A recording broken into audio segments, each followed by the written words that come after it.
the next thing up is the demonstration. Yay. It's your turn. Oh, wonderful. All right. Mr. Carter is, I would hope people brought stuff to play with. I brought wood for every lathe here, so everybody can get a chance to play with that. These at least make great mallets if anything else. For that reason. All right. Basically, what we're going to do tonight is just kind of show and cooperate. Oh, some basic tool stuff. Yes, sir. Can you turn your... That might help if I turn the mic on. I'm wearing it, so. Hello? how big were your scraps when you started this? Not big enough, probably.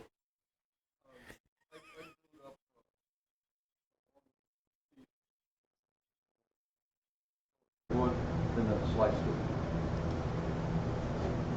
it. You want to do the 1,000-piece challenge? I cheated. I watched that guy on YouTube. He cheated too. Alrighty. Need this one first. All right. Did anybody bring tools to play? All right. I have an extra. I have a cheap set, but I do have some that y'all can borrow. Okay. Whenever we go. First thing we're going to start on is just cutting into square shoulders. Because once you round it, you can't do this anymore. So, wanted to at least show. I'm basically going to go through most of the cuts I did in the demo back in May or in April for the main group. Wrong direction. My lathe goes differently. All right. Whee! All right. Make sure my speed's good. Okay. So basically, what we're going to start with is a rounded edge here, which, and again, you start about 1/4 inch ahead of the line, and you're just going to work back till you get to about 1/4 inch past the line, and if you do it right, you should have a nice rounded edge on there.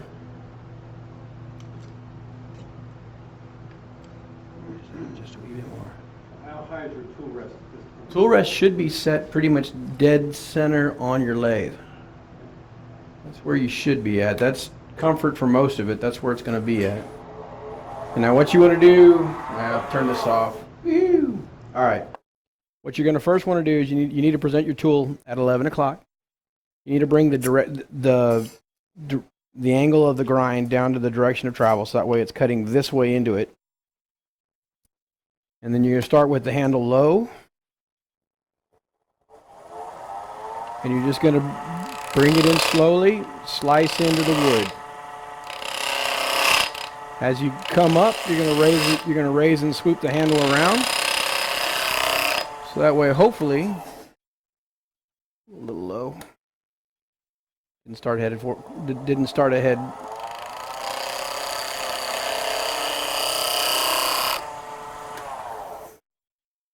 It didn't. Oh, I'm meeting here. I'm a little off center on my cut.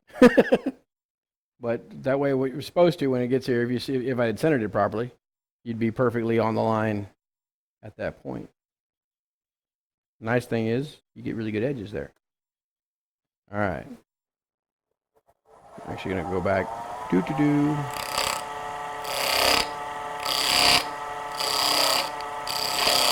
I'm going to cheat and clean this up a little bit.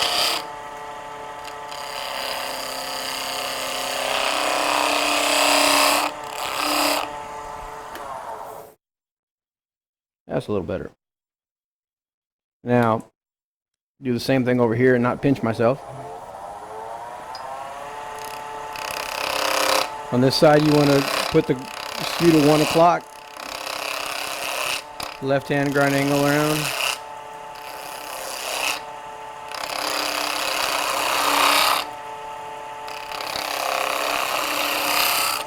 I do not know what this wood is. It was something in the bring back for the main group last month.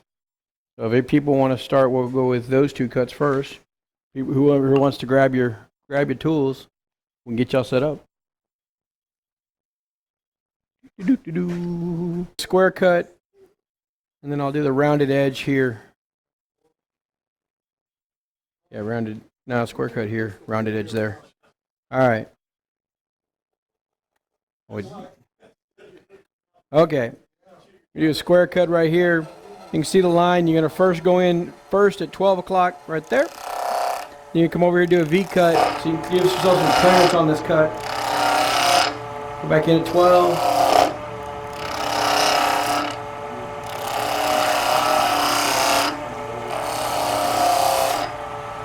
When you say 12 o'clock, you're talking about Straight off the clock. the left edge of that bevel. The left edge, this edge of the bevel. Can you see that up all right? Okay, good. The left edge of this bevel is right at 1201. You want to have the top angle over just a little bit so it doesn't catch. But you pretty much you're bringing in this bottom point right at 12 o'clock. Then you're rocking it over to 1 o'clock, so you give yourself a V cut in here. That way you give yourself clearance to make that straight edge cut.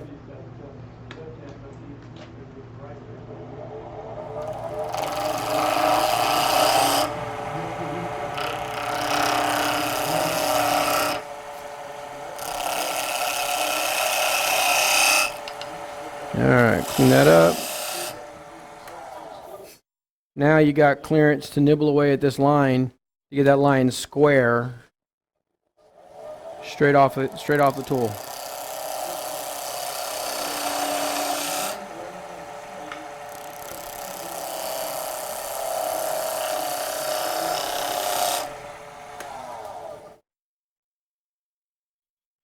A little more in the center.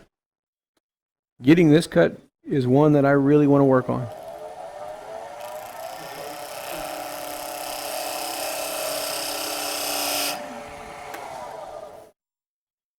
There we go. It's pretty decent. That gives you a nice square cut right there. All right. Parting tool. I'll pass this parting tool around if people need it. Give myself a little clearance. Put that back there. All right, I'm going to give myself a little clearance here so we can do the rounded cut.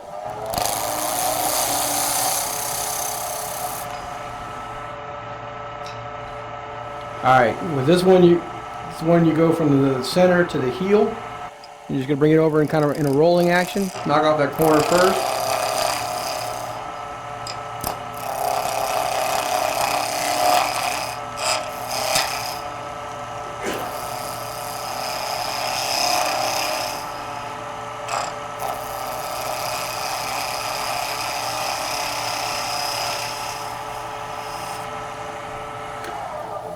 Where you can get really nice, clean shoulders, plus some bug stuff.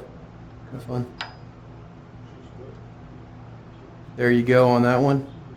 Then the other two are the chamfer, which is you want to come over here and just give yourself a little bit of a clearance cut there. Then bring the heel in. And clean that up a little bit more.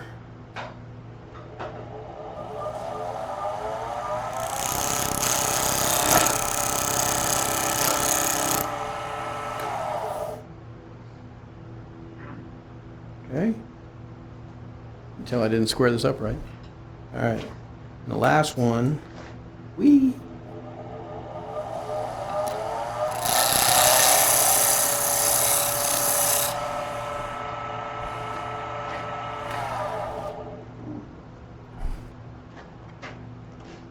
Here's the fun one. If you can master this, I know there's professional people that hate making this cut. This is an OG, which means you have first you come in, you have a scooping action, out, and you roll it over.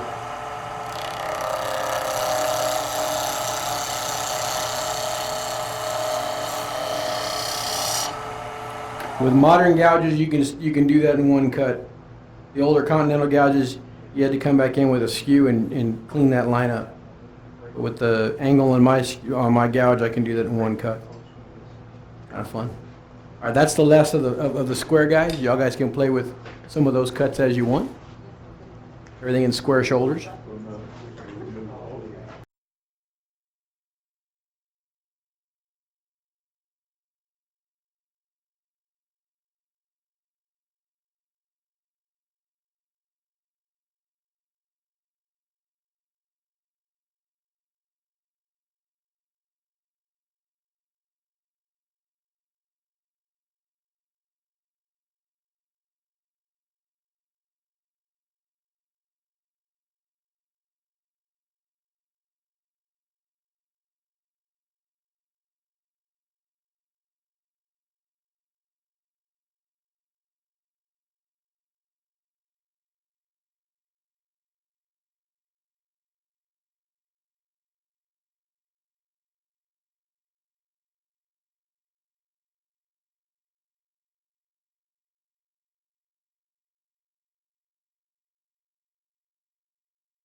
All right, guys.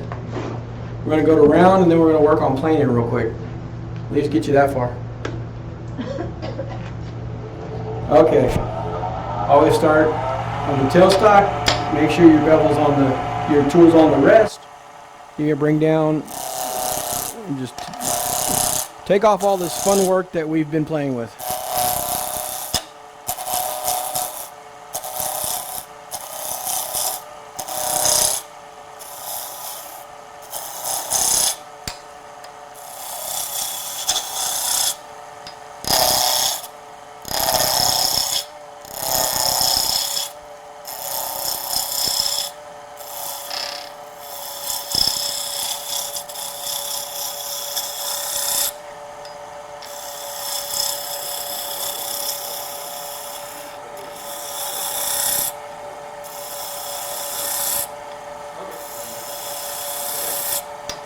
Alright, come back this way.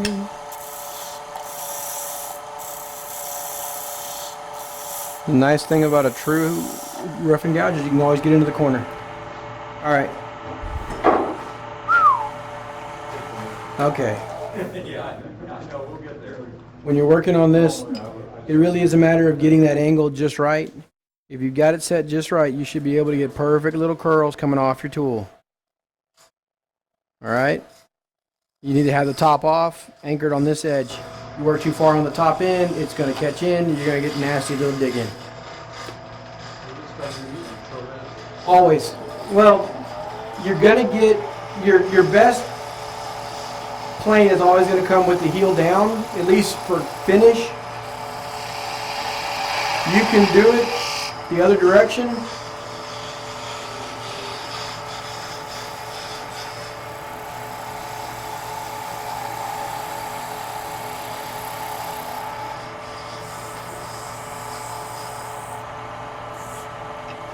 You can do it both ways. It's a matter of pressure. You're going to get a better, you put more pressure into the piece this way, so you're going to get a better burnishing, for lack of a better term, from the tool doing it heel down.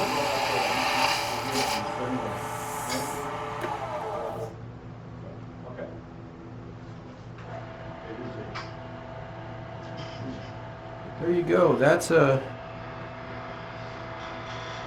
pretty nice. You want to come and take a look at it this way? You can see a few tool marks, but not too much.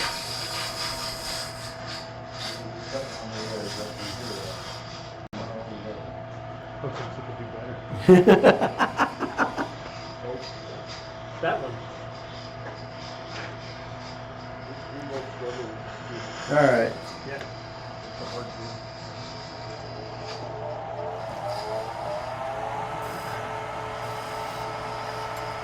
Yeah, a little longer. There you go. Do a V-cut.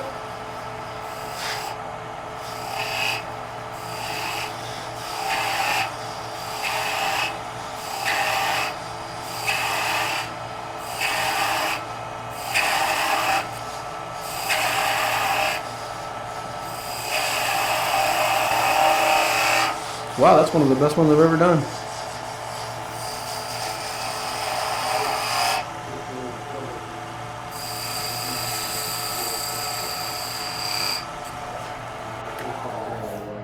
Ah, a little, one more cut that way.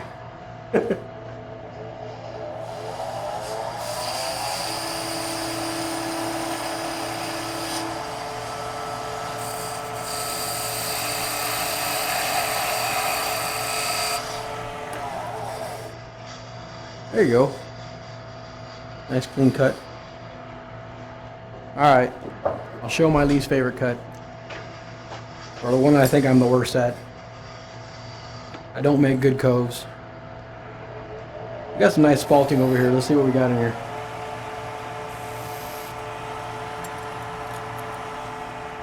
All right.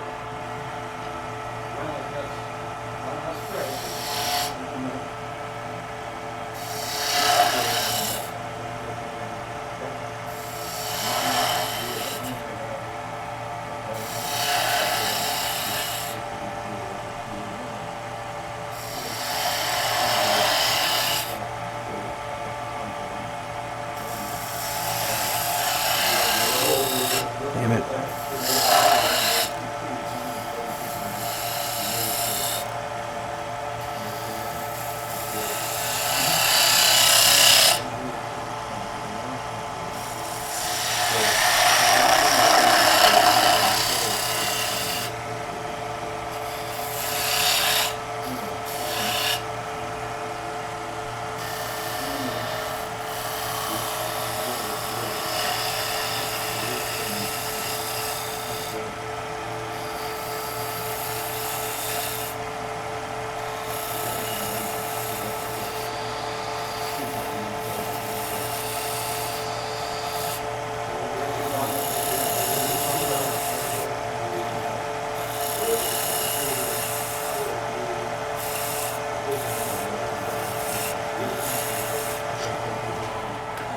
What? I have a hard time putting feet on my bolts. Trying to do something like that. Bolt work is a whole lot harder to put any kind of detail work on because you're working in grain, not side grain. That's the one least advantage to spindle turning over bolt turning. I can put 7 details in a 2-inch piece on a handle that I'm making. On a bowl, it's one cut usually. Trying to, unless you're his name, Glenn Lucas, who puts the freaking beads on the outside of the bowl. I'm impressed. Trust me, that's one bowl turner I want to take a class from, because I'd love to learn to do that the way he does. I've watched him do it, and I'm like, I still can't figure it out. His work on that is fantastic.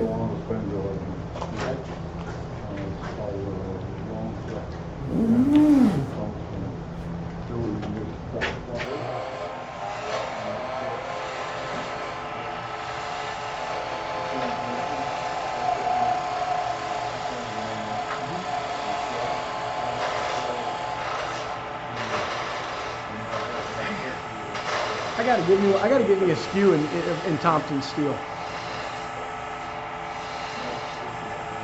That is, fantastic. For what you can do with it.